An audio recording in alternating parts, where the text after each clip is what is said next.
हो जाए, उनसे कृष्ण खुद ब खुद प्रसन्न हो जाते हैं। इसलिए राधा रानी ने कहा चलो आपकी उस भक्त के दर्शन करूं मैं जिससे आप खुश होकर आते हो। अरे जिसने आपको खुश किया वो कैसा भक्त होगा, अद्भुत होगा।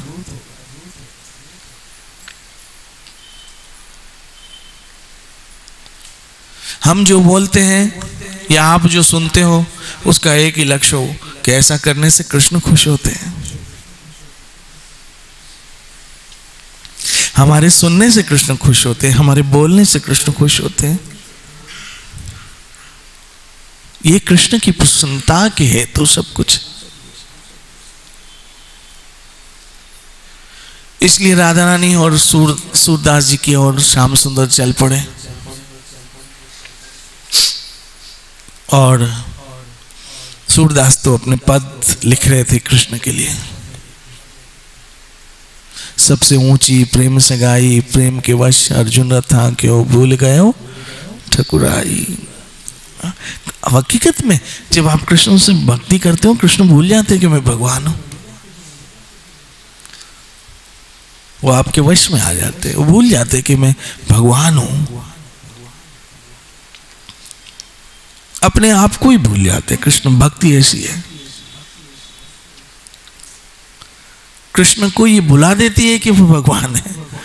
हाँ? प्रेम के वश अर्जुन रथा क्यों भूल गयो ठकुराई। मैं ठाकुर जी हूं, भूल गए कृष्ण और रथ चलाने लग गए।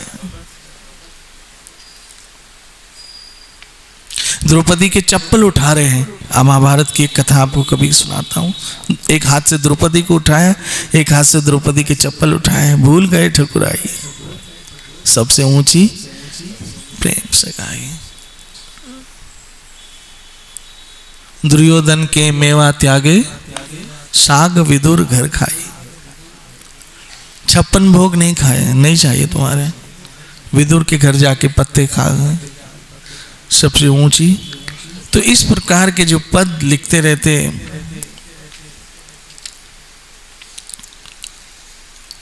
सूरदास जी दिखता नहीं थे आंखों से, कुछ भी नहीं दिखता था, लेकिन हृदय की आंखें उनकी खुली थी और रोज वो श्याम सुंदर के अपने भाव में दर्शन करते रहते हैं। ये जो छोटी छोटी बातें हैं ना, कृष्ण उससे बड़े अट्रैक्ट होते हैं। जैसे मैं देखता हूं किसी दिन आप सत्संग नहीं आते हो तो मोबाइल पे सुनते हो, कृष्ण कितने अट्रैक्ट होंगे कि ये कितना मेरे लिए तत्पर है। या किसी दिन आप सेवा नहीं कर पाते हो तो व्याकुल हो जाते हो, तो कृष्ण सोचता होगा ये मेरे लिए कितना व्याकुल है।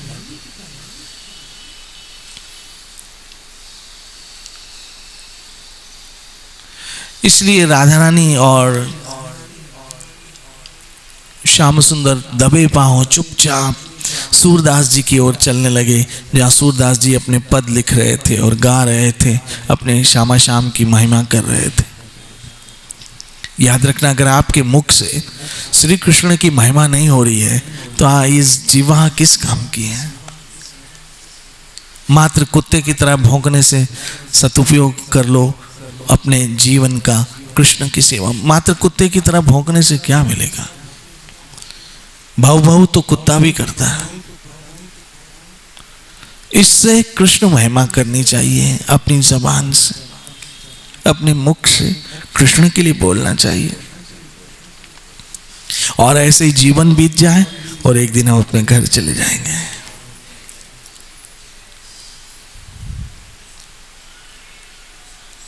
इसलिए सूरदास और राधा रानी चुपचाप सूरदास जी की तरफ, कृष्ण और राधा रानी सूरदास जी की तरफ जा रहे थे। लेकिन सूरदास जी को वाइब्रेशन आने लग गए, मेरे ठाकुर कहीं यहीं कहीं है।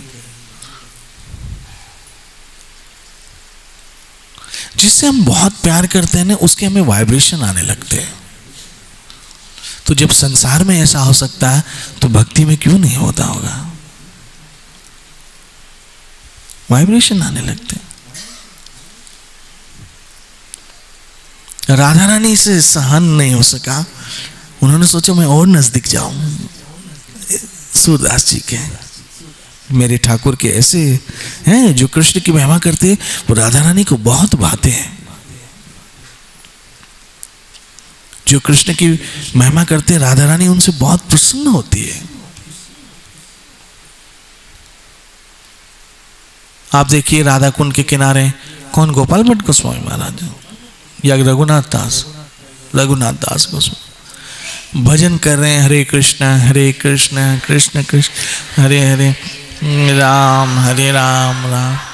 और राधा रानी सोचती है मेरे श्याम सुंदर का भजन कर रहे हैं, और उनको धूप अपना आंचल लाती है, ऐसे रखती है। आप समझिए, जो कृष्ण भक्ति, कृष्ण भजन, जो कृष्ण कीर्तन करते हैं, राधा रानी उनसे कितना प्रसन्न होती होगी,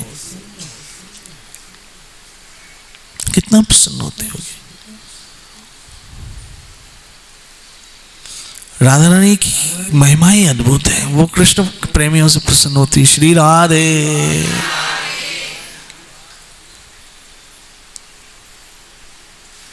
इसलिए राधा रानी उतावली हो गई, अपने आप को रोक नहीं सकी और सूरदास जी के और नजदीक जाने लगी। और नजदीक से देखो मेरे ठाकुर के भक्त को, और सूरदास जी को ऐसे वाइब्रेशन आने लगे जैसे मेरे कन्हैया नजदीक आ रहे हैं, क्योंकि राधा रानी और कृष्ण के वाइब्रेशन एक जैसे ही लग रहे थे। सूरदास जी ने सोचा आज मौका है चरण छूने का। दिखता तो था नहीं कुछ आंखों से, कुछ भी नहीं दिखता था, लेकिन जो दिखना चाहिए वो दिखता था। ये भौतिक संसार नहीं दिखता था, लेकिन श्याम सुंदर हृदय में दिखते थे। इसलिए राधा रानी दबे पांव आहिस्ता आहिस्ता जैसे सूरदास जी के पास गई, लेकिन उनके पायल बज रहे थे छुंग छुंग छुंग। सूरदास जी ने झपटा मारा छूने के लिए, राधा रानी पीछे हट गई, लेकिन उनकी पायल जो है वो सूरदास जी के हाथ में आ गई। जब सूरदास जी के हाथ में राधा रानी की पायल आ गई, तब राधा रानी आकुल हो गई और श्याम सुंदर से कहने लगी मेरी पायल दे दो, दिला दो मेरी पायल। अरे राधे, मैंने पहले ही कहा था इसके नजदीक नहीं जाना, मेरे भक्त बड़े अटपटे होते हैं।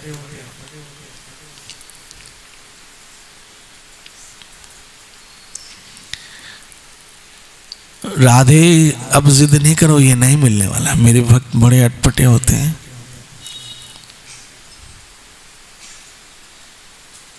राधा रानी जिद करने लगी, मान करने लग गई।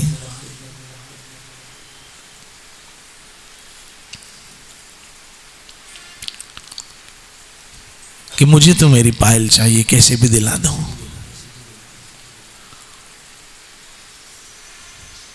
सूरदास उन पायलों को आंखों से लगा रहे थे।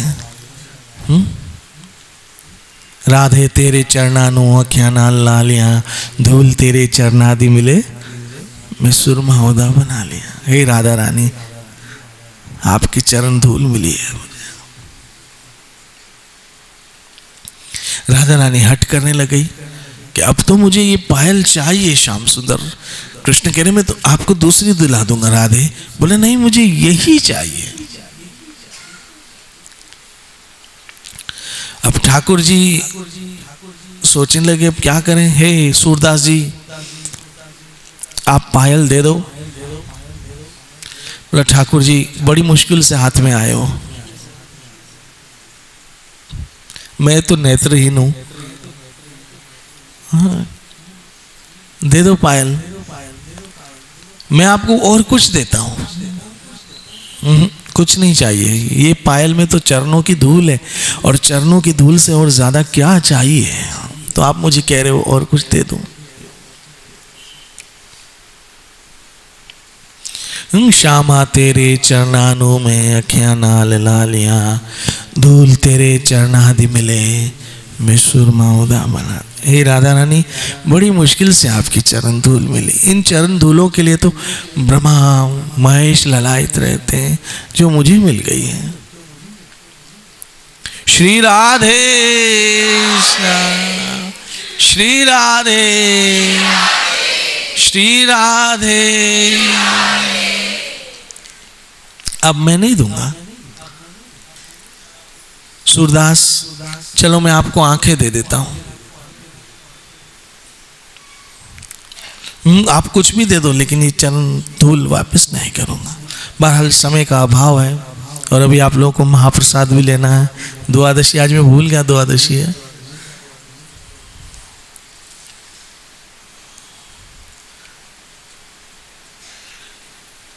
इसलिए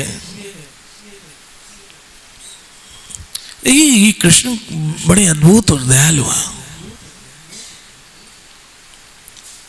ये कृष्ण बड़े अद्भुत और कौतुकी है, कौतुक करते रहते हैं।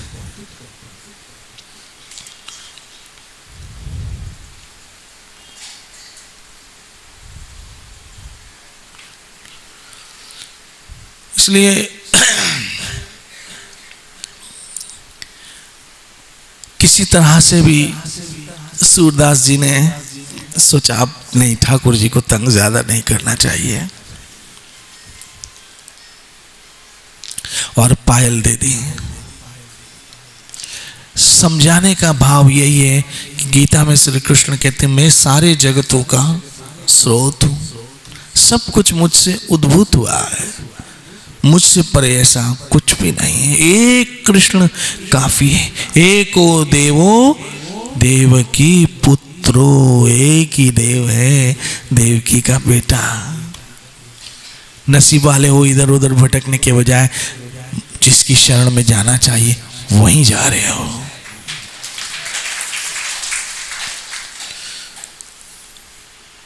सूरदास जी ने पायल वापस दे दी। श्री कृष्ण ने कृपा की, आंखें मिल गई। देखा तो श्यामा श्याम जी सामने खड़े हैं, मुस्कुरा रहे हैं। राधा रानी श्याम सुंदर एक दूसरे की बाहों में बाहें ऐसे किए खड़े हैं।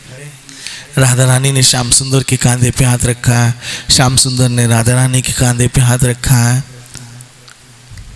और ऐसा युगल स्वरूप का दर्शन सूरदास जी को हो रहा है। मांगो सूरदास क्या चाहिए? गोविंद कुछ नहीं चाहिए, तो भी क्या चाहिए? कहा कृष्ण अगर कुछ देना ही है तो फिर से मुझे अंधा कर दो, क्योंकि अब आपको देखने के बाद कुछ नहीं देखना।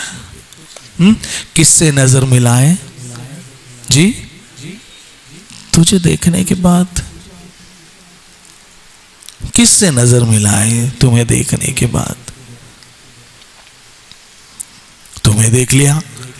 अर्जुन ने कृष्ण को देखा, विश्व रूप में सब देख लिया, अब किसको देखे? कुछ है ही नहीं। आदि अंत जहां देखो वहां कृष्ण ही कृष्ण है। 11वें अध्याय को जहां देखो वहां कृष्ण है, जहां देखो वहां कृष्ण है। ना आदि ना अंत, कुछ नहीं दिख रहा है, सिर्फ कृष्ण दिख रहा है। और क्या दिख रहा है? सारे देवी देवता श्री कृष्ण में विराजमान है। सारे देवी देवता, कहीं शंकर, कहीं ब्रह्मा, कहीं क्या, सब श्री कृष्ण में ही है। हाँ, किससे नजर मिलाए तुम्हें देखने के बाद? हे गोविंद अगर कुछ देना ही है तो फिर से मुझे सूरदास कर लो, क्योंकि आपको देखने के बाद अब कुछ देखने की इच्छा रही नहीं है। तब यहां गीता में श्री कृष्ण कहते जो बुद्धिमान है, टॉप मोस्ट इंटेलिजेंट लोग, वो मेरी शरण में आ जाते हैं और मेरी प्रेमा भक्ति में लग जाते हैं। आइए उसके दर्शन करें जिसकी लीलाएं हम सुन रहे थे। श्री श्री राधा वृंदावन चंद्र बिहारी लाल।